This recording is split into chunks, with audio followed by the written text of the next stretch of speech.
Hey guys, welcome back to our channel Sounik Dice. তো guys আবারও চলে এসেছি তোমাদের মাঝখানে একটা ছোট্ট মিনি ব্লগ নিয়ে। তো গাইজ আজকে আমরা যাচ্ছি ব্যারাকপুর বিনির অন্নপ্রাশন বাড়িতে।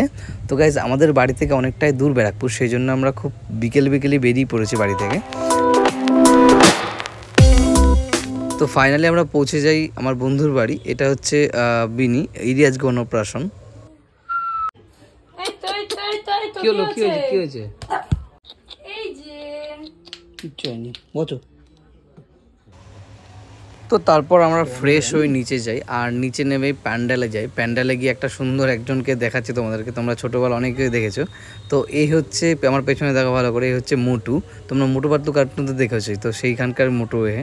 তো তো আমরা দুজনে প্ল্যান করছিলাম, বসেছিলাম অনেকক্ষণ, সুন্দর হাওয়া বইছিল পাশ দিয়ে। তো সামনে দেখতে পাচ্ছ যে কফি আর পকোড়া স্টল বসছে, আর তার সাথে দেখো বিনি ওর মায়ের সাথে ফটোশ্যুট করাচ্ছে। পাশ দিয়ে খুব সুন্দর হাওয়া বইছিল, তার সাথে কফি আর পকোড়া একদম জমে গেছিলো বিষয়টা। তারপর আমরা দুজনাই পকোড়া নিয়ে নিলাম, আর দুজনে টেস্ট করে খুব ভালো বানিয়েছিল পকোড়াটা। আর দুজনে কফি খেতে খেতেই আমরা জাস্ট ভাবছিলাম যে যেহেতু আমাদের বাড়িটা অনেক দূর, সেই জন্য প্ল্যান করছিলাম যে একটু আগেই খাওয়া দাওয়া করে বাড়ি চলে যাবো। তো সেই জন্য সেই কথা মতোই আমরা উপরে চলে গেলাম। উপরে গিয়ে আমরা খেতে বসে যাই। আর প্রথমে যেটা, তো গাইস চলো তোমাদের কেমন লাগলো ব্লগটা অবশ্যই জানাবে। আর চলো টাটা, দেখা হচ্ছে নেক্সট ব্লগে।